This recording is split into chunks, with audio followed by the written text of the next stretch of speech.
Welcome to ATSA's Backchannel, Conversations with Sexual Abuse Prevention Experts. I am Alejandro Leguízamo, the chair of the Education and Training Committee.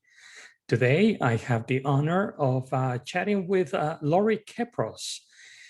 Laurie Kepros is the Director of Sexual Litigation for the Colorado Office of the State Public Defender, where she trains and advises over 1,000 lawyers and other staff statewide in the representation of indigent adults and juveniles accused, convicted, and or survivors of sexual crimes.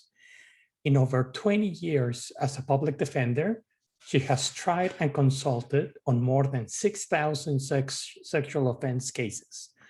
She has served on dozens of subcommittees of the Colorado Sex Offender Management Board and Colorado Commission on Criminal and Juvenile Justice, and per the appointment of the Secretary of Defense, Ash Carter, on the subcommittee of the Judicial Proceedings Panel, which advised the United States Congress on law and policy related to sexual assault in the military. Ms. Kepros was the 2017 recipient of the Olom Award, the highest honor bestowed upon a defense attorney by the Colorado Criminal Defense Bar.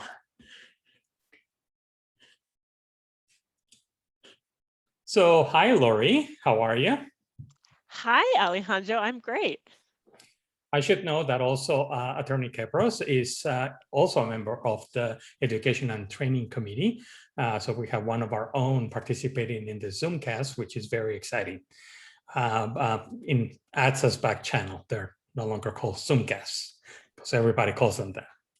Okay, so we are here to talk about the legal process faced by individuals that commit sexual offenses. And I think one question that usually it doesn't come up in conferences is, how did you end up in this particular area as an attorney? Yeah, not a lot of people specialize in this specific domain of representing people who've committed a sex offense.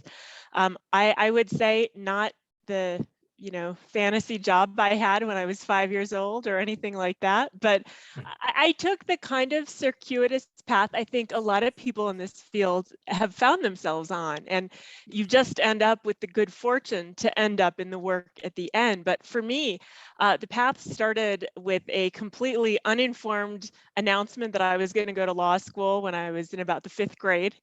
And nobody really pushed back, right? And I didn't even know any lawyers, and I didn't even really know what lawyers did, but it seemed like a legitimate thing to do. So it was okay. I was probably promoted by LA Law, which was a very popular American television show in the 80s. So nobody said much. Fast forward, I end up in law school. I'm only 20 years old. I went straight to law school from undergrad. I had done my undergrad at Northwestern outside of Chicago. And I still really didn't know any lawyers. I didn't know anybody who really practiced law. You will meet people in my field where the whole family is a lawyer, the parents, the children, everybody is a lawyer. The same way sometimes we see these dynasties in, NFL football or doctors, you see these patterns. I didn't have any of that. And so my first summer after I started law school, I thought I better find out what to do with this degree. And I took as many jobs as I could find, short-term projects in different areas of law. I was very lucky. One of those jobs was with a regional public defender's office in Colorado. I was working in an investigatory capacity for them. So they'd send me out in the world and I would talk to witnesses, talk to people who had been harmed, talk to, people who were involved with the case, not working with the clients at that point.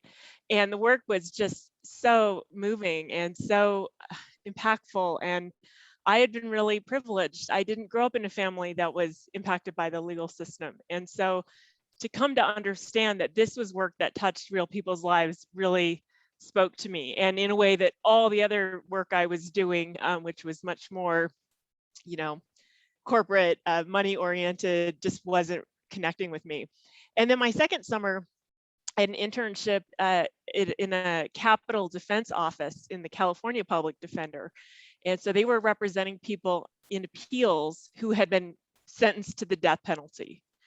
And when you work on death penalty cases, it becomes obvious very quickly that when terrible things happen, there's a trauma history behind it. It's just a fact of life. These things don't happen out of evil or for no reason. There's always more to understand about the dynamics, about the person, and the circumstances that allowed the horrible thing to happen. So I was very interested in that. I was very interested in learning more about the stories and the experiences of the clients that we were representing.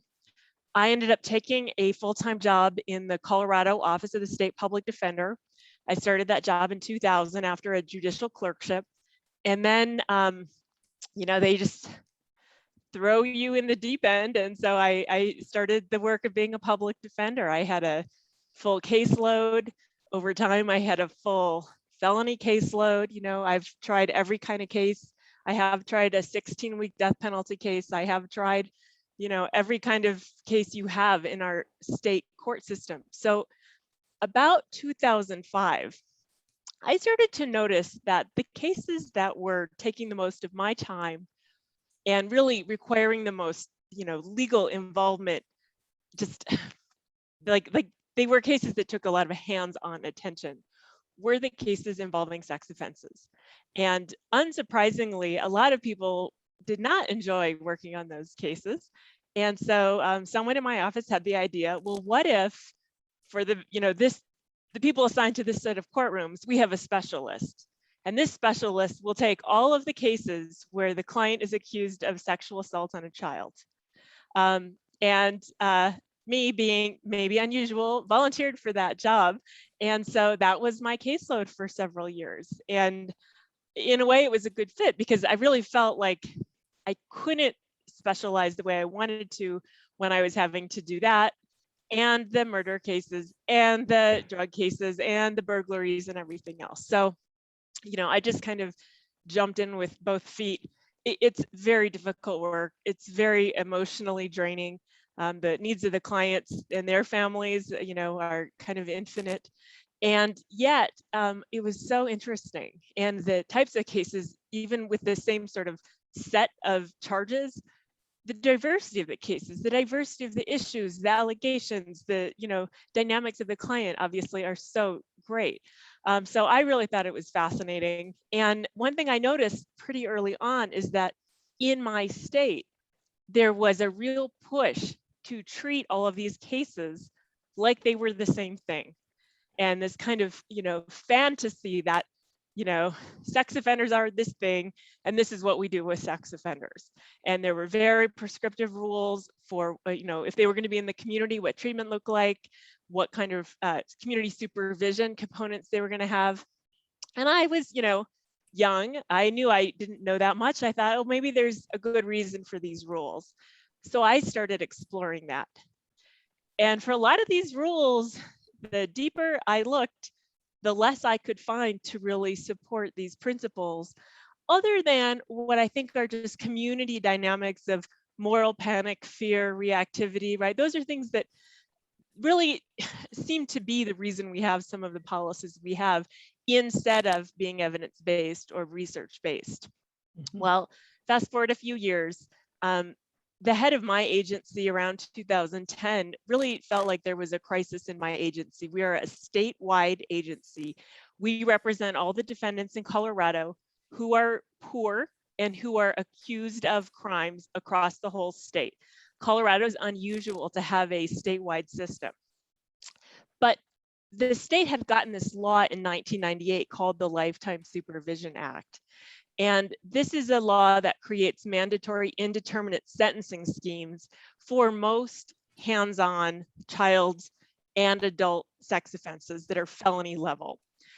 It's a little more nuanced than that, but that's the gist of who's captured by this. And at that point in time, almost nobody was, being released on these sentences. People were being revoked, and we didn't feel like our agency was necessarily preparing the clients for this kind of sentence. So my agency created the position that I'm in today, 11 years later. I've renamed it a couple times, but I currently call myself the Director of Sexual Litigation. And the components of my work involve trying to reform the state policies concerning how these clients are handled by the system, helping lawyers do a better job understanding what the dynamics are, providing effective legal representation to our clients as they're entitled to under the Constitution. And that involves both training and consulting components. So I touch a lot of cases. I go to a lot of meetings. I've had a lot of involvement with the Colorado entity that oversees the rules for treatment for court mandated treatment related to sex offenses, which is called the Sex Offender Management Board. I've served on about 36 of their committees, and along the way, learned about ATSA, have really benefited from my relationship with ATSA and all the professionals and experts I've gotten to meet. And I spend a lot of time talking to lawyers, some people who've just graduated from law school, some people who are still in law school doing internships with our agency, because they are representing these clients. And they're entering this world only from kind of the media narrative of what these clients are. So it's really important that they get a better perspective on how nuanced the clients are, how disparate their needs are, and how the knee-jerk reaction of the system really might not be the right outcome. Absolutely. Yeah. It's interesting how we all arrive at this in this field through various interests and circumstances and weird luck, if I can call it that. But as one of my former colleagues at a supermarket used to say, somebody's got to do it. It might as well be you. So whether it's cleaning a refrigerator or working with people charged with sex offenders, somebody's got to do it. And this work is a lot more interesting than the refrigerator, let me tell you that. Along those lines, what challenges do attorneys face in this work that they don't in perhaps other types of cases? Well, I mean, I think there's just an inherent reality to being a public defender as opposed to a private attorney that, and I think people who are providing court mandated treatment will relate to this. The client didn't choose you, right? The client did not choose you. And so you have to find a way to develop a level of trust. And although that would be true for any criminal representation, when the stakes are as high as they are for a sex offense, in contemporary American society, that level of trust has to be there. And when the sentences are as serious as they are, indeterminate mandatory lifetime sentences, for example, and all the collateral punishments that happen, even if the formal sentence imposed related to the charges isn't the biggest problem, there's so much misinformation out there. And if that trust isn't there, how can the client make the best decision? And they're getting information from so many other places. And if we don't have what I didn't know the term as an attorney, having legal training, therapeutic alliance. But I've learned from organizations like ATSA that that's actually the thing that I need and that my lawyers need to be effective in representing their clients, that we still need to make sure that we're on the same page with our clients. Now, according to our ethics, there are some decisions the clients make, period. The client only decides, do they plead guilty or go to trial, right? But whose advice are they going to take on that? Because they will get a lot of pressure from friends and family who maybe don't have all the facts or who are hearing things from other people, who don't know what I know to be in discovery or in the offense reports or in the interviews. And so, they are saying, oh, my loved one, they're being treated unjustly. I may agree with that, but that doesn't mean that given two options, they might still, be better off in the long run if they listen to the advice that I can provide them instead of from these other sources or from, God forbid, other people in the jail, right? I mean, a lot of times people are represented by the public defender because they can't post a bond. And so, a busy public defender, even if they really try to make time to meet with their client, how often are they going to see them? Once or twice a month, maybe, maybe, whereas there's this, churn of other people. And again, I suspect people who work in any other kind of custodial setting or inpatient setting, you have this, it's hard to compete with all the other information that's out there. So I think that the trust of the client is the biggest challenge. Even where that is present, I mean, with sex cases, is the defense attorney the most popular person? I would say probably not. When you think about some of the most notorious cases, even in, contemporary kind of pop awareness, right? The celebrities, Harvey Weinstein, is everybody like worrying about his lawyers and how are they doing and what kind of stress the process is causing them? Probably not. I mean, we've even seen some recent examples where people have been, threatened from their academic positions if they, are willing to be a defense attorney for someone. So, there's a general misunderstanding of what we do, which is something the lawyers have to struggle with. There's an extra layer of lack of popularity when your client is unpopular. So I think all those things can be part of it. And beyond the fact that the moral injury of representing clients accused of sex offenses is real. And, people always say, oh, is it the photos? Is it the evidence that's so hard on people?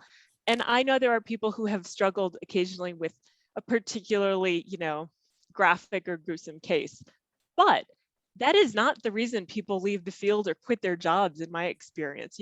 They are tortured by what they feel is an unfair system, an unjust system, a racist system, a system where the punishments don't fit the conduct, and where there's, a lot of social pressure not to talk about what really happened. And so everything kind of happens, in these artificial ways. I mean, in my state, you are required to admit the offense of conviction to even successfully complete offense-specific treatment. Well, in the legal side, people plead guilty to things they didn't do all the time.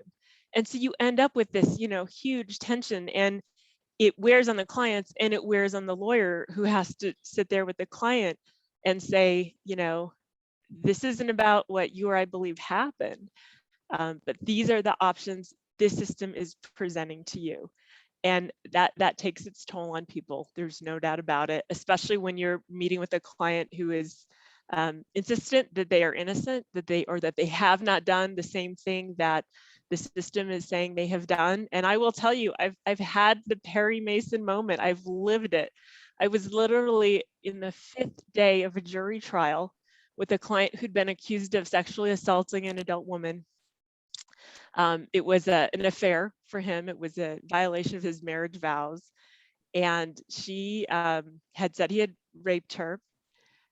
And he had been on the stand for like a day. He was going through a French interpreter, so it was taking kind of a long time to finish his testimony. And during a break, I was approached by a friend of the, alleged victim, who had come as a support person and been watching the whole trial in the gallery. And she said this woman had confided to her the allegation was fabricated, the man was innocent, the sexual activity had been consensual, and that the reason she made the allegation was she was mad at him for not leaving his marriage. And look how far it had come. Look how far it had come. So I just think that is a aspect, a reality that defense attorneys sometimes see, that kind of exposure of a false allegation that I just don't think gets a lot of space in the treatment community or in understanding of how the criminal legal system can really fail to sort out what happened in a reliable way, even though you could say that is a happy ending because the case ended up being dismissed on the 5th day of trial. But who can count on that kind of factual scenario, right? It is something that we struggle in treatment quite a lot, because yes, even though denial of the offense is not related to risk, treatment really centers for the most part on the discussion of the offense, and there is at times little flexibility around it, and I think that we need to keep in mind that the person can deny for a number of reasons. It could be shame. It could be that they were actually innocent, and then, or the person denies or fights about certain aspects of the offense in order to for not much else to get done in treatment. I evaluated a teenager that he had spent 6 months fighting with his clinician about one specific detail that the victim said happened that he said it didn't happen. And my first thought was, okay, what is he not talking about? Because they're embroiled in this power struggle where they could be doing something else. And as far as I'm concerned, if they're denying the offense, there's still a lot of other work. As you said, they come with very complex histories. So we can take care of other stuff, build trust. And if they did it, maybe at some point they will be more comfortable talking about it. And if they deny till the last day, they still did a lot of other work. Well, and I'll tell you, one perspective that I feel like I have is the luxury of not being a mandatory reporter. And if my clients know the things they tell me are going to be confidential and privileged, they're quite candid with me. I mean, truly, as I can really barely think of a client saying something that was ever later shown to be untrue, as long as they were being asked in a safe context. Mm-hmm. And I wonder sometimes how much, some of these well-intentioned policies might be getting in the way of, a level of candor that might accelerate healing for everyone. I think you raised great points about all the other things people have to work on, because there's usually a lot of people benefit from therapy. And my clients come from a cohort where they usually haven't had opportunity to have it. Yeah, well, again, this doesn't happen out of context, and the context is very conducive to sexual aggression. And the ones that worry me a little bit more are not the ones that are in treatment after they have gone through the legal system. It's the ones that are never identified by the justice system, and they are sexually aggressive in their everyday, given our particular culture. All right, but that's a thing about patriarchy, which is a whole other kind of worms. Although, I mean, I do think it's worth recognizing that from prevention lens. Yeah. I always think about things like, I mentioned Colorado has the SOMB. It only has purview over people who've been convicted in the criminal courts or adjudicated as juveniles through the juvenile criminal system. I call it the 1% solution. Because 99% of the people who are engaging in sexual violence are never going to come under the purview of the SOMB. So we can micromanage that 1% all we want. But when we fail to address the public health issue that you've identified, we're just really failing everyone. And we're failing all those potential victims who don't need to be. And we're failing the people who will do harm who might not, given the right opportunities. Yeah.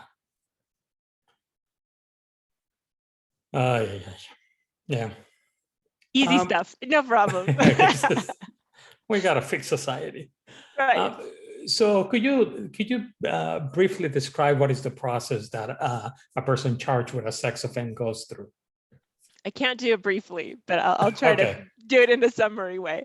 And it's because it's a long process. And this is why it's something I actually really love to talk about with clinicians, because by the time someone is in front of you, doing court-ordered treatment, they may have been on a journey with me or somebody like me for many years. And that journey may have started years or decades after the alleged conduct that's even bringing them into the system. In my state in 2006, they eliminated the statute of limitations for most child sex offenses. So we are going to increasingly have cases where, just the facts that underlie the charges are decades old. And, as we have DNA and other technologies, we can learn more about how to identify those behaviors sometimes. But, so you've got all these timelines that become, in a way, geologic in scale when it comes to a person's life, right? Because as people, we just constantly reinvent ourselves. We're constantly becoming something new and different. And maybe at times we feel like those changes are for the better, sometimes for the worse, but we always know we can just keep changing and changing again. And so it can be really confusing when suddenly that other person you used to be is now causing your current self to be charged with a crime, right? So there can be that kind of just disconnect. And then as a defense attorney, getting good information about what the facts were for something, especially as time passes, can obviously be very difficult. The initial thing that happens is there's some sort of investigative process. Those, leads may come from social services, they may come from actual reports to the police. There's kind of an infinite number of pathways. Sometimes we now have computer software that leads to a tip that, some image that's got a hash that has been identified as suspected, sexually exploitive images of children might lead to somebody. All those things can lead to an investigation. There might be interviews by law enforcement. They will almost always try to talk to the suspect, and often the clients will talk to them. And something I don't think always gets acknowledged is often the clients will confess to them. That is a very, very common thing that happens in these cases. So there's often an interrogation, and certainly interviews with other potential witnesses. The alleged victim will be interviewed, usually sometimes multiple times, and that can get complicated, especially if they're young or the investigation ends up spanning, and as it sometimes does, years, right? So there's an initial report, there's an initial interview with the victim, years pass. For some reason, one officer doesn't think there's enough to go forward, or a detective or a prosecutor, then something else happens, then they look at it again, different lens on the situation. Sometimes then the case gets charged. I mean, there's so many things that can happen. As a public defender, we're not allowed to be involved in the case until there's been an arrest or charges have been filed. You will see sometimes private attorneys are involved more during that investigatory process. So that's kind of a difference. But, there'll be that episode. And then there can be an immediate, if there is going to be an arrest, it can happen right away. And yet again, it could happen years later. I mean, the person may have done an interview with the police, hears nothing about it for years and years and years. And then suddenly the police are at their job and they're under arrest. They're being pulled over and taken to jail right then and there. I had one case where they pulled over my client. They took his daughter, who was the alleged victim in the case, from roadside, took him to jail. And that was the last time the two of them saw each other until we were sitting in a jury trial, right? I mean, it can be quite abrupt being thrust into the legal system, especially obviously if you lose your liberty. And if you can't post bond, or if you're an indigent person, then you might get a lawyer like me, somebody you don't pick. Then I will, as the lawyer, get the records from the prosecutor, including whatever audio or video media might be available. Start doing things like testing physical evidence if there is any, although often in sex cases there is not. Doing my own investigation.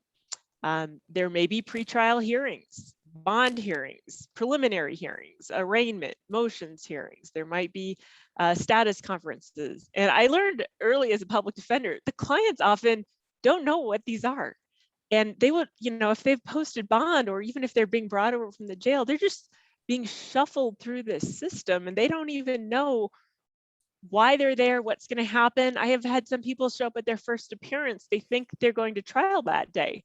They're like bringing witnesses with them and stuff. They don't understand what's happening. And frankly, I think that might be even more true with people accused of sex crimes, because as a cohort, a lot of times they have less other criminal history. You know, a lot of my other clients, you know, burglary cases, some of them have been in the system more, and they've at least kind of gotten the flow of it. So, you know, you go through this process, you might get a plea offer at some point, depending on the jurisdiction. There might be deadlines and they might be short. Sometimes the prosecutor in a very serious case says, here's your offer. And you need to tell me, you know, in a day or two, if the person's going to take it, or I'm not going to, you know, run this by the victim unless I know your client's going to take it. And so, you know, the client may be waiting months and months and months for information from the lawyer. The lawyer is waiting for information from the investigator, or they are begging the prosecutor for other records or information, or they're issuing subpoenas for other records and documents. And you're waiting and waiting and waiting. And in the meantime, you know, the client's mind is running constantly, especially if the case starts with me telling them, well, this is really serious. You're facing an indeterminate sentence to prison. Well, what does that mean? I don't know. We'll have to see. We'll have to see what the offer might be. I don't know what that's going to mean. You know, we need to wait to hear from the prosecutor. Then the prosecutor comes up with something. A lot of times the first thing they say we don't like. So then what are we going to do next? And what's a reasonable thing to ask for in response? And, you know, it can be just torture to your brain. And if you're in jail, and that's the thing you're mostly thinking about, I think it probably really takes a toll. But even if you're in the community, if you've been accused of a sex offense, your ability to go to work every day may be compromised, even if you've posted bail. And you might be in a very sensitive dynamic with your support system, where you believe if you tell them you've done something wrong, that they will abandon you.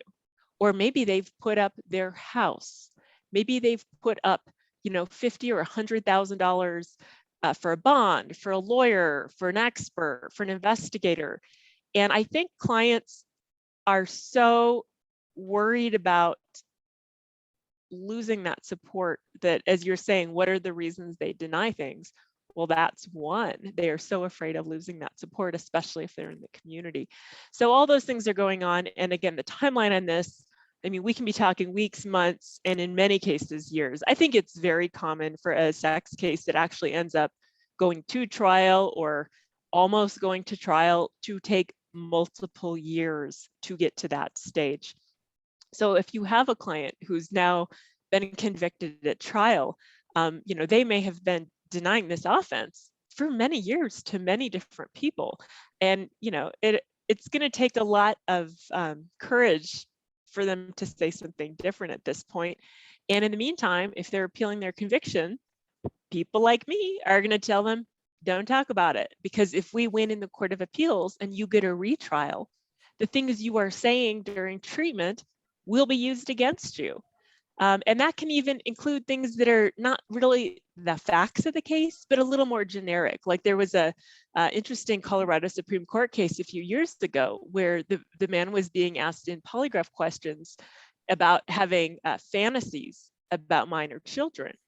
And the courts ultimately found that he had a Fifth Amendment right not to answer that question, not because fantasies are against the law, but because if he won a retrial and he was on appeal, that information can and often will be used against him in that retrial.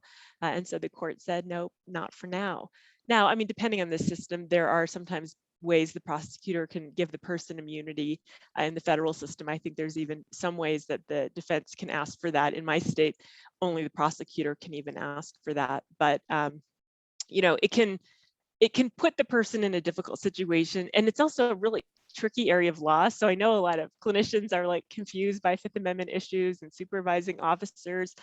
And you should be, because it's a really complicated area of law. And most lawyers and judges don't have a very good handle on it. And so, I mean, here you have some poor layperson who's, you know, sitting in your office and they're trying to sort out, you know, whether they can or should, or what happens if they talk about this thing. And, you know, there's no dial-a lawyer usually available to answer those questions. Although I think in a just world for all of us, there would be, right? It's so complicated. So, I mean, that just gets you through kind of the trial process. if there's been a conviction, the sentencing, it's very emotionally complicated, especially since we know so many sex crimes occur within friend and family networks.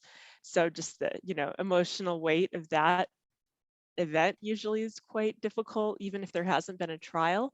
I know I've talked to a lot of lawyers about this common perception that that the emotional context of a sex case can be so much more toxic in the courtroom than even like a first-degree murder case.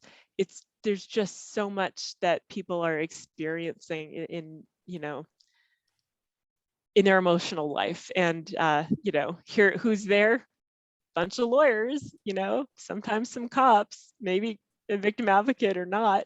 So you don't have people with necessarily the best skills to help people manage this. And unfortunately, since it's an adversarial process, you also end up with lawyers on both sides trying to exploit sometimes the pain of the situation. And it's not focused on healing. But if you're trying to get, the longest sentence for somebody, you're gonna play up all the ways that person has been harmed and how long they will continue to suffer and things like that. Whereas, the therapist for the person who's been harmed is probably going to be trying to help the person focus on their own resilience, what might cause them to feel better in their own life, and healing, right? So it's just a very complicated situation. And again, most people don't have access to any kind of mental health support. Most defendants don't as they're going through the legal system. Most survivors don't. Again, aside from kind of these little pockets of money you sometimes see here or there in some systems. But, people are mostly on their own, and it's a really brutal process all around. It makes sense if you spend time in the court system, why people don't report. If that's ever a question somebody has, I invite you, just go spend a week watching a public courtroom in your jurisdiction. Doesn't matter what it is. Doesn't have to be sex, doesn't have to be as serious as this. And you will just see the emotional lives of people. I know clinicians go to court sometimes as witnesses, as experts, and they tell me, oh, I'm so nervous, or well, can you imagine you're there and it's your life that people are making decisions about?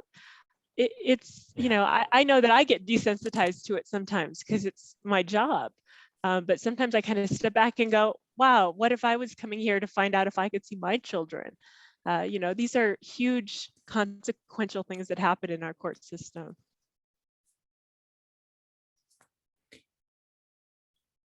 And I cannot even begin to imagine what people in other countries go through in the systems that are, we have an adversarial system, but it's, still the innocent until proven otherwise, but that's not necessarily the case in other countries. But yes, it is. One thing that has struck me as you have been talking is the idea of how long it takes from the alleged event to the time that we see them in treatment, and our expectation that they're going to remember all the details, and which flies upon our understanding of memory and how we automatically revise our memories every time that we remember something. And there's also all different types of like biases or other types of events that prevent us from remembering even positive things. There are positive things that I lived in college that my friends tell me about that I have no memory of. And it kills me because it's like, well, I would like to remember that, and I don't. So it is really striking. It might be interesting to see how everybody's story changes over time, but that's a whole different scenario. Okay, are there any particular defendants that in your experience have found specific difficulties in courts, perhaps based on their charges, their demographic characteristics, I, from the research that I have done with a student, we found that in Massachusetts, for example, sentencing was very racially biased prior to the adoption of the federal sentencing guidelines. Then actually those racial differences disappeared and the average sentence actually decreased for everybody. And also there was a case of a man that was civilly committed based on an attempted sexual assault when he was a teenager, where basically the would-be victim actually, I can't remember if she beat him up or just basically like told him off, and that was the end of it. But then when he was an adult, he was engaged in a very unusual offense where he told the victim to do something. She said no, and he went, oh, okay. And then there was a lot of convoluted behaviors that basically he injured her with a weapon when she tried to grab the weapon. But it was it was really bizarre. So that other civilly committed men, when they heard about the offense, were like, oh my God, that's the weirdest stuff I've ever heard. And he was civilly committed as sexually dangerous, where stepping back a little bit, it would be, well, we can see how the court would have gotten all freaked out. But, you know, you go to some circles in like big cities, perhaps, and he may have been okay if he had just been able to find a consenting partner that was willing to engage in that type of behaviors. But long way of saying, are there any particular offenses that freak out the courts, especially that lends to the defendants having a more difficult time than usual? I mean, it's a great question. I think there are a lot of different ways that can intersect, and race is definitely one of them.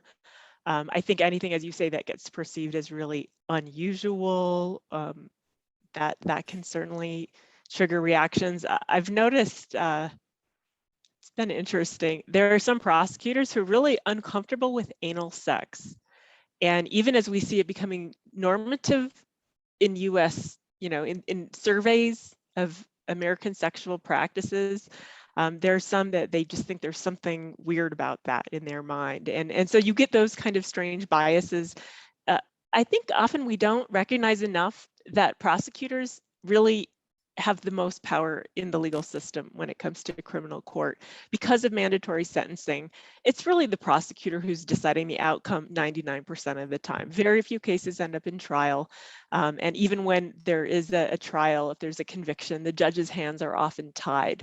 So you just end up with the sort of luck of the draw in the jurisdiction you're in, what the politics of that jurisdiction are, what the life experience of the prosecutor is. I mean, they're not required to know anything about sexual offending or etiology of sexual offending or why things happen. They're just being spoon-fed the same hysteria that the rest of us experience in the media. So any of those things can feed into what might end up driving the outcome. And I have definitely seen massive injustices based on the kinds of biases that you're alluding to. I mean, one example I can't help think about is a client. He had been found not guilty by reason of insanity in the late 70s for a sex offense.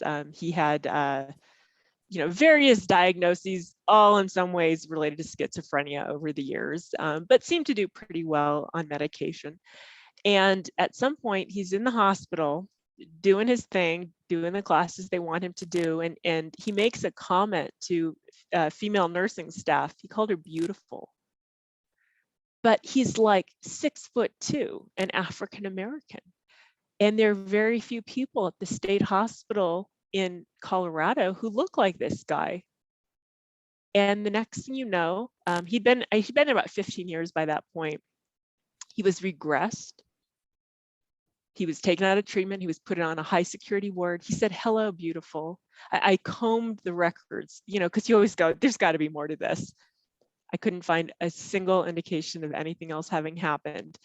It was another 15 years before he had an opportunity for community release, right? And even though that example is so stark, I feel like I just have seen variations on that over and over and over. And you end up just going, what can explain this? Because it's irrational. It's obviously motivated by fear. But what are those fears? And is there education we can provide the decision makers that could help mitigate some of these fears, or at least help them become better aware of their own biases? I mean, a generic problem I would say that public defender clients have in sex cases is that the community sentences are very expensive. They're on average $500 to $600 a month to pay for all the treatment and the groups and the transportation. I mean, you have people who don't even own a car, and we don't have the best transit even in Metro Denver, much less rural parts of our state. And I know when I started in 2000, a SSI check was $611 a month. Okay, that was your whole month check. And a lot of our clients are disabled, and a lot of our clients are making do in that kind of money. And so even though I hope that amount's gone up, I don't think most of us have that spare $600 laying around every month, right? And, even though sometimes, again, there's a little money here or there, maybe the parole officer can help or something like that, it just adds up really quickly. And you see a lot of people who fail or essentially give up because it just feels beyond them. And I have certainly advised some clients to accept a sentence like a jail sentence and not do treatment, because it just would be a setup for them. And it's a shame. It's a shame that that's where we are, that we tell someone your life is going to be better if you go to jail and don't get any treatment, because we don't fund these things in any serious way. But that is a reality. And again, certainly as a public defender, my clients, and they're most of the clients, okay? We represent something like 70 to 80% of the criminal defendants. So this isn't a minority of the people that you see in court mandated treatment, but they're incompetent. They have traumatic brain injuries at staggering rates. I feel like every study I see on this, well, that affects memory, learning, right? Even your ability to go from one visit to the next with the client. Well, what if they misremember what you said at the last visit? And now they've heard something from some guy in the jail. Sometimes I have clients, their literacy is so poor. I start getting letters from them in different handwriting, right? Every time I get a new letter, and you're like, well, who's writing these letters? Who's deciding what the content of the letter is? The client seems to get on with me okay when we're in person, but I'm not sure they're really learning. So, then we're constantly worrying about competency. And again, a systemic problem is you have a system that will look at competency to proceed in an overly narrow way, right? And they're like, do you know what a lawyer is? Oh, you're competent, right? It's too concrete. And a lot of even the standardized tests we've seen in psychology that try to get at this, they miss the rest of the US Supreme Court standard, which is, can the person assist in their defense? Can they make the decisions that they are charged with making? And there's so many people in our prisons. I've talked to the parole board about this. They're going, these people don't even know why they're here anymore. And you say, wow, we've just failed so much. We're pushing incompetent people through our system. And sometimes lawyers, even hardworking, well-intentioned public defenders, don't recognize the issues, don't understand the issues.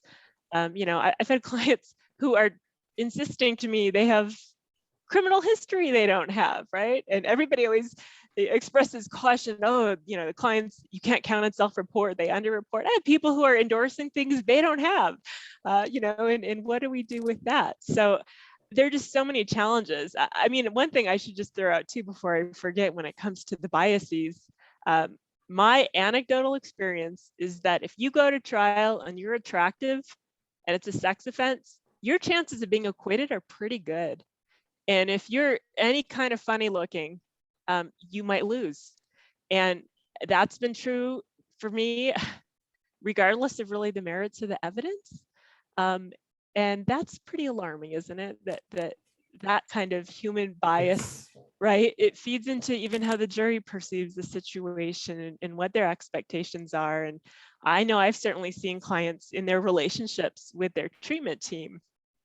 You know, the guy with the difficult personality is going to get revoked for the same behavior that the charming guy is going to get away with, right? And you just go, you know, we're so human. we do the best we can, but we just, you know, we need to be really humble about our judgment sometimes, because it's easy for any of us to, you know, let our biases get in the way. I worry more about the charming one.